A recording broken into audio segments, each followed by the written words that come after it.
This channel does not promote any violent, harmful, or illegal activities. All content provided by this channel is meant for an educational purpose only. আজকের আরো একটা বড় খবরের দিকে নজর রাখতেই হচ্ছে। প্রাথমিক নিয়োগ দুর্নীতি মামলায় এবার সিবিআই নজরে পার্থ চট্টোপাধ্যায়। প্রাথমিক নিয়োগ দুর্নীতি মামলায় পার্থকে গ্রেফতার করতে চাইছে সিবিআই। সেই মর্মে সোমবার বিশেষ সিবিআই আদালতে আবেদন করে সিবিআই। সিবিআইয়ের আবেদন মঞ্জুর বিশেষ সিবিআই আদালতের। অসুস্থতার কারণে বিশেষ সিবিআই আদালতে ভার্চুয়ালি পেশ পার্থ চট্টোপাধ্যায়কে।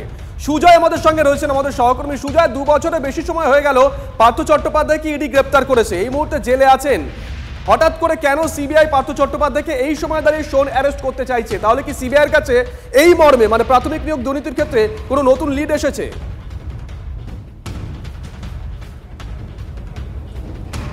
একেবারে নতুন লিডের ভিত্তিতেই পার্থ চট্টোপাধ্যায়কে তারা গ্রেফতার করতে চাইছে এবং এই বছর পুজো মানিক ভট্টাচার্য এবং অনুব্রত মণ্ডল দুজনের ক্ষেত্রে পুজোটা ভালো কাটলেও কোনোভাবেই পার্থ চট্টোপাধ্যায়ের ক্ষেত্রে সেটা ভালো কাটবে না, সেটা বলার অপেক্ষা রাখে না। কারণ গতকালই বিশেষ সিবিআই আদালতে সিবিআইয়ের তরফ থেকে একটি আর্জি জানানো হয় যে পার্থ চট্টোপাধ্যায়কে তারা প্রাথমিক নিয়োগ দুর্নীতি মামলায় গ্রেফতার করতে চায়।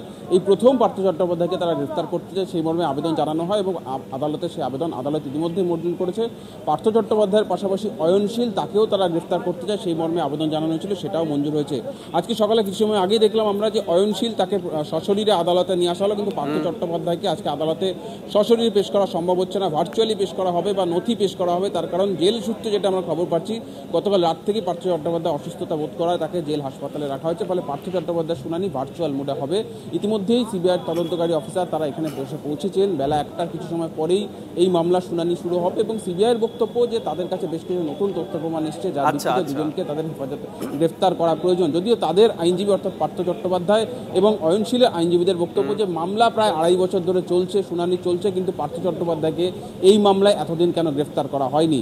তাহলে কি তার জামিন আটকাতেই সেই কারণেই আচমকা তাকে অন্য মামলায় গ্রেফতার করতে চাইছে সিবিআই? সেটা নিয়ে ইতিমধ্যেই কিন্তু আইনজীবীরা প্রশ্ন তুলছেন। আর কিছু সময়ের মধ্যেই জোরালো সওয়াল হবে এই দুপক্ষের মধ্যে, অর্থাৎ একদিকে পার্থ চট্টোপাধ্যায়, সেদিকে নজর থাকবে সুজয়, সেদিকেও নজর থাকবে, আমাদের নজর রাখো। সিবিআই যখন নিজেদের হেফাজতে নিতে চায় পার্থ চট্টোপাধ্যায়কে, অন্যদিকে পার্থ চট্টোপাধ্যায় কিন্তু সুপ্রিম কোর্টে জামিন চেয়েছে এবং ইডির মামলায় সুপ্রিম কোর্টে পার্থ চট্টোপাধ্যায় গেলেন। জামিনের মামলা দ্রুততার সঙ্গে শুনতে হবে নিম্ন আদালতকে। সব পক্ষকে নোটিশ জারি করেছে সুপ্রিম কোর্ট। 10 দিন পরে এই মামলার পরবর্তী শুনানি রয়েছে বিচারপতি সূর্যকান্ত এবং উজ্জ্বল ভূঁইয়ার এজলাসে।